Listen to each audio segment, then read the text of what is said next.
La nièce du président revient en charge et décharge le président Paul Biya concernant l'élection 2025, en nous dévoilant des secrets sombres qu'elle a elle-même mis sur pied pendant la campagne de 2018. En effet, dans ces révélations, elle nous dévoile que le président Paul Biya ne devrait plus être voté à cause de son épouse, qui n'est pas intellectuellement prête à aider le président pour le prochain mandat. Juste après le générique, écoutons très attentivement ce qu'elle dit. Bienvenue sur Cameroun Web. Si c'est votre première fois d'arriver sur cette chaîne, prenez un instant pour aimer la vidéo, vous abonner et surtout activer la cloche de notification. Juste après le générique, écoutons très attentivement Marlène Nvutu dans une sortie virulente contre le régime de Paul Biya.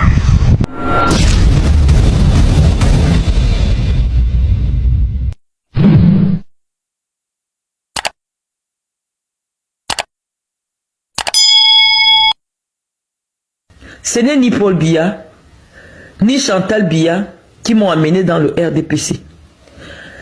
Et le RDPC restera quand Paul Biya n'est pas là, parce que le RDPC est une personne morale, c'est une association. Paul Biya est une personne physique qui est aussi membre au même niveau que moi. Par contre, ce que je tente de démontrer, c'est que c'est nous, moi personnellement, sur ma page, qui fixe les éléments de langage pour les futures campagnes. Et je vais vous prendre un exemple. C'est moi qui ai développé le tribalisme politique, le tribalisme d'État sur ma page, pour permettre au RDPC, au soutien du président, d'avoir un argument en 2018. Au point où j'étais devenu la mascotte du tribalisme. Mais je vais expliquer la raison pour laquelle, en tant que conceptrice d'idées politiques, la seule chose qui pouvait faire passer Paul Biya en 2018, c'était de faire un repli identitaire. Je vous ai dit que ce que moi j'ai étudié, c'est la conception des campagnes publicitaires, la conception des campagnes politiques. Je savais que Paul Biya avait échoué partout. Paul Biya n'avait aucun... Je ne sais pas ce que le RDPC a fait, parce que je n'ai pas travaillé avec les communicants du RDPC. Mais je sais que pour mener notre campagne au niveau des réseaux sociaux, il a fallu que j'imagine que la question sur laquelle le débat de la présidentielle devrait être basé est le débat de l'identité. Et j'ai conçu cela. Et j'ai porté cela pour permettre à Paul Biya d'arriver au pouvoir. Parce que les gens sont allés voter pour Paul Biya par repli identitaire. Vous étiez au chaud, vous étiez au calme. Tout le monde a dit sur Internet que Marlène Nvutu est une tribaliste. Les gens me pourchassaient partout. Les gens me cherchaient partout. Les gens du MRC et certains de la base me cherchaient en France avec la torche. Parce qu'ils étaient conscients que c'est l'élément, le tribalisme que j'avais développé, qui avait permis en sorte que Kamto ne passe pas à l'élection. Et même, professeur Maurice Kamto lui-même, il nous a finalement donné raison.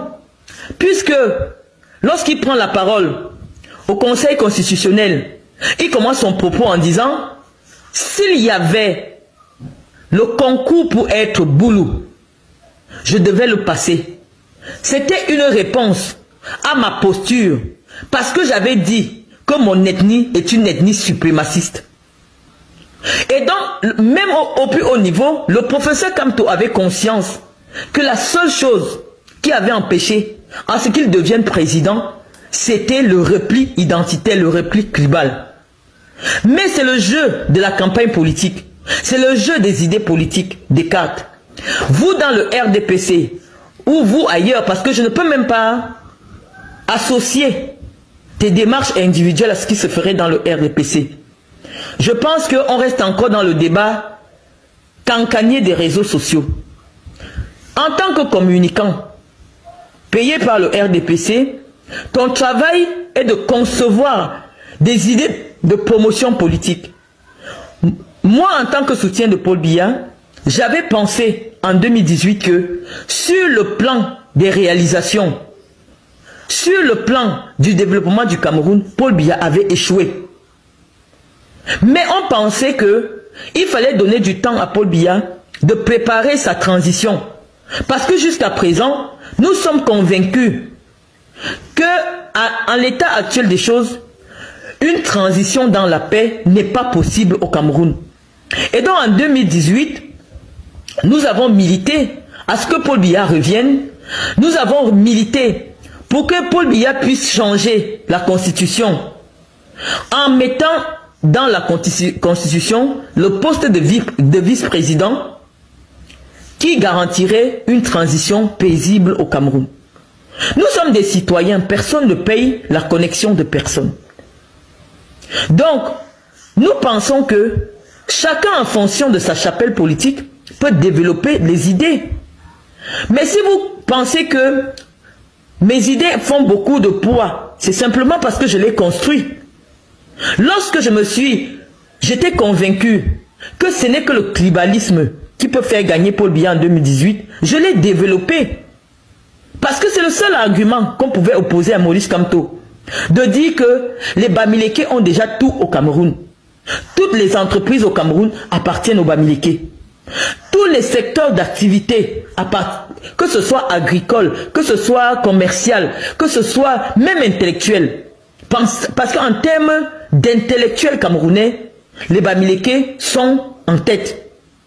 Et donc il fallait développer un argumentaire pour dire, oui, si on a déjà... Il faut, pour un meilleur équilibre de notre pays, il faudrait que les autres tribus qui sont minoritaires, qui sont fragiles, sur le plan économique, sur le plan intellectuel, puissent participer aussi à la gestion du pays. Et sachant que M. Biya vient d'une communauté ethnique qui est minoritaire sur tous les domaines. Et donc c'était le seul argument qu'on pouvait valablement vendre sur les réseaux sociaux, suffisamment vendre pour permettre qu'il y ait un vote identitaire au Cameroun. C'est de la manipulation politique. Et aujourd'hui, c'est moi qui fixe encore que 2025, ce sera la campagne des femmes camerounaises. Ce sont les femmes camerounaises qui sont plus nombreuses au Cameroun. Elles doivent venir répondre. Est-ce que vous voulez des influenceuses, des sex-influenceuses au Palais de l'Unité, qui ne se soucient pas de la scolarité de vos enfants, qui ne se soucient pas de la santé de vos enfants, qui ne se soucient pas du fait que vous ayez le courant ou non, que le maquereau coûte cher ou pas. Voilà la question que moi j'ai posée comme débat pour l'élection de 2025. Ça c'est ma conviction. Sur Facebook, vous êtes libre de faire une cellule de riposte pour proposer aussi des débats politiques sur la question qui devra être débattue en 2025. On va toujours en campagne avec un élément de campagne. Moi, j'ai décidé que ma campagne sur Facebook est contre la présence d'une influenceuse au Palais de l'Unité en 2025. C'est ma campagne. Et lorsque je fais ma campagne, je pose des éléments. Je dis, nous allons étudier les profils de tous les candidats, des épouses de tous les candidats. Je commence par le plus grand, qu'on le veuille ou non, qu'on aime Kamto ou non. Moi, je vous dis déjà, tant que le professeur Kamto ne viendra pas clarifier sa posture sur le concours d'être Boulou, je ne pourrai jamais voter pour lui. Parce qu'il faut qu'il explique c'est quoi un concours pour être Boulou. Parce que moi, je suis Boulou. Mais ça ne m'empêche pas de dire que son épouse est une femme, ce type de profil-là, que son épouse est une femme valable. Que le Cameroun aujourd'hui a besoin des femmes qui tirent d'autres femmes vers le haut. Que le Cameroun aujourd'hui a besoin d'une femme à côté d'un chef d'État qui a fait ses preuves, qui a un référentiel respectable pour que la dignité de notre pays, la respectabilité de notre pays revienne. Parce que notre pays aujourd'hui, c'est la risée de tous les pays d'Afrique francophone. La risée même de tous les pays, parce que nous avons le plus vieux président du monde. Et qui dit vieux, dit forcément la sénilité. Or, si on avait, aux côtés du président Paul Biya, une inspectrice, une diplomate, une femme qui a fait de longues études, ça ne nous aurait pas posé un problème, sachant que même si intellectuellement, le président commence à être absent, son épouse peut l'aider. Parce que quand tous les ministres s'en vont, et que le président a en face de lui un dossier compliqué, son épouse peut l'aider. C'est ça, quand un homme est vieux, il a besoin de l'aide. Donc voilà le point de campagne de 2025. 2025 est que nous aurons un président de 92 ans qui a besoin d'une aide extérieure. D'une aide extérieure intime. Puisqu'aujourd'hui, il n'arrive même plus à tenir des conseils de ministres. Prenez le cas de la Côte d'Ivoire. Chaque semaine, il y a un conseil de ministres, malgré le fait que le président ait 80 ans. Lorsqu'un président ne peut plus rencontrer ses ministres parce qu'il a peur du Covid, parce qu'il a peur de plein de choses, le pays est bloqué. Le président n'est pas au courant des réalités. En Côte d'Ivoire, lorsque le président lance un chantier, toutes les semaines, lui-même, il va le visiter. Et ça signifie que lorsque les ministres sont parfaitement au courant que le président viendra visiter chaque semaine la route Douala-Yaoundé, ces ministres vont faire attention. Mais tout le monde est conscient aujourd'hui que le président est fragile, le président est fatigué, et donc chacun fait à sa tête. Le président de la République est fragile. Mais il ne faut pas réduire mon propos ou alors ma démarche dans la simple ambition d'adhérer dans le MRC. Je vous dis que même Kamto ne peut pas m'interdire d'adhérer dans le MRC. Il ne peut pas m'interdire. Est-ce que j'ai besoin de passer par des manières pour adhérer au MRC? J'ai dit, je ne suis pas adhérent du MRC. Mais lorsque le MRC a des éléments qui correspondent à ma vision politique, je vais soutenir cette vision-là. Parce que ma position pour 2025 est que les femmes camerounaises doivent valablement être représentées à la présidence de la République. Nous ne nous reconnaissons pas avec ce qui se passe aujourd'hui au Palais de l'Unité. Et je voudrais parler aussi, en rappelant ici, que cette roubladise-là, du régime de Biya, nous ne voulons plus de ça.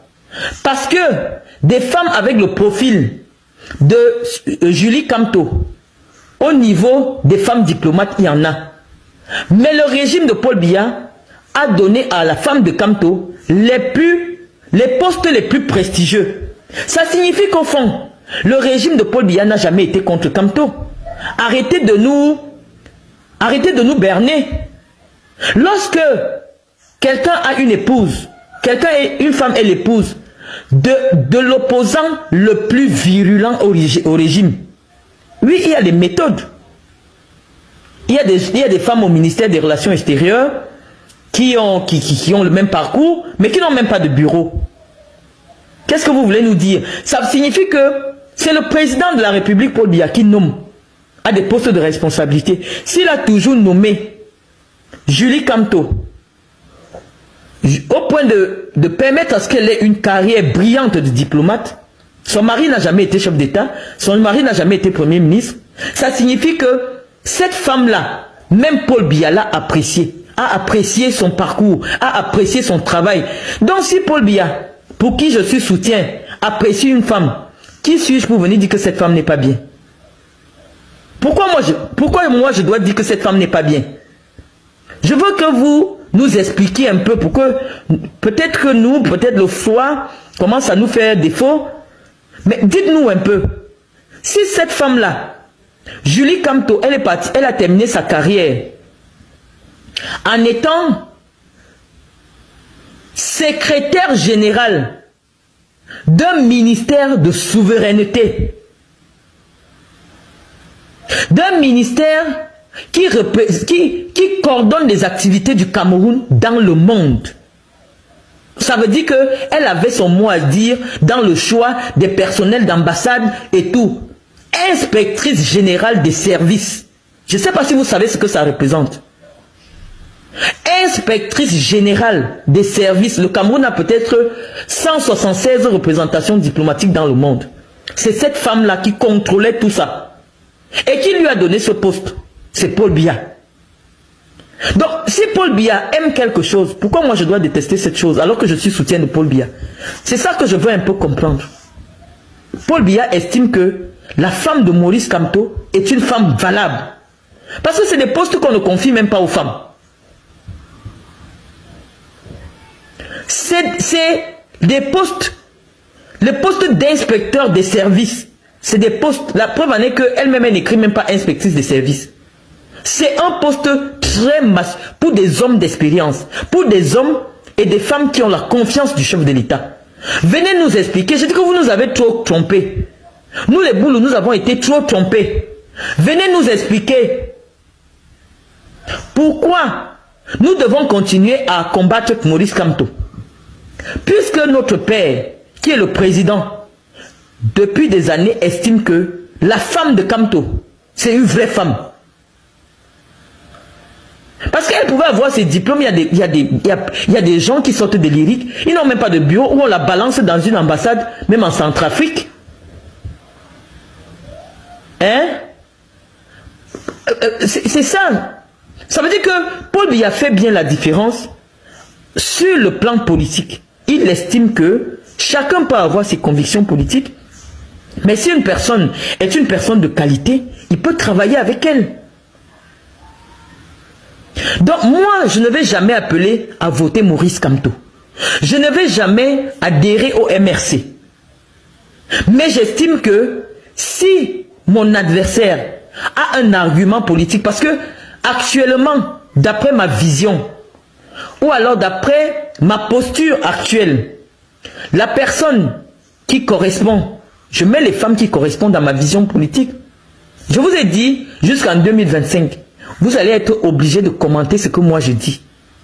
Et toi Descartes, le RDPC te paye pour vulgariser la politique du RDPC et pas pour prendre mes photos, mes images, mes publications pour les partager en taguant 100 000 personnes sur ta page. Apprenez à être sérieux. Apprenez à être sérieux. Vous êtes libre, chacun est libre d'écrire dans le sens du soutien ou dans le sens de... J'ai été clair, j'ai posé les bases de ma démarche intellectuelle. J'ai dit, si Paul Biya est candidat en 2025, je ne le soutiendrai pas. Mais ça ne veut pas dire que je vais soutenir un candidat en face de Paul Biya. Non. Je ne sais pas encore qui pourra être candidat. Parce qu'on parle peut-être de Maurice Kamto. Est-ce qu'il va réunir toutes les conditions qu'il faudra pour qu'il soit candidat? Non. On ne sait pas encore. De la même manière qu'on ne sait pas si Paul Biya sera candidat. Donc, nous disons simplement que dans le cadre de la sensibilisation que nous faisons au niveau des réseaux sociaux pour présenter à la jeune fille camerounaise des femmes inspirantes, on commence par les femmes des hommes politiques et après on viendra dans Nous sommes en préparation du 8 mars Descartes. Et chaque 8 mars, j'ai toujours fait la promotion des femmes des femmes de grande qualité qui sont au Cameroun. Et lorsque nous faisons le débat politique, on est obligé de prendre des exemples sur les femmes d'hommes politiques. Donc la première que j'ai présentée, c'est Madame Kamto. Mais il n'empêche que mon problème personnel, dans lequel Chantal Biya, la première dame du Cameroun, est intervenue, et que ses amis et ses sœurs et sa famille viennent m'insulter, je vais lui répondre. Ça, c'est dans un cadre privé. C'est dans un cadre privé que je réponds. Donc, il ne faut pas me dire tu as parfaitement le droit d'aimer Julie Kamto sans insulter. Non, moi, je ne fais pas de raccourcis intellectuels. Non, pas du tout. J'ai dit qu'au vu des limites de Chantal Biya, nous allons militer pour que son mari ne soit plus à la présidence de la République. Parce que son mari est déjà limité. Et donc, 0 moins 0 égale à 0. Ou 0 plus 0 égale à 0. Quand quelque chose est déjà 0, on ne l'ajoute. Franchement, 0 plus 0 c'est égal à 0. Donc, faites aussi votre campagne pour convaincre les Camerounais que c'est possible pour un homme sénile de 92 ans qui a eu ses facultés intellectuelles diminuer.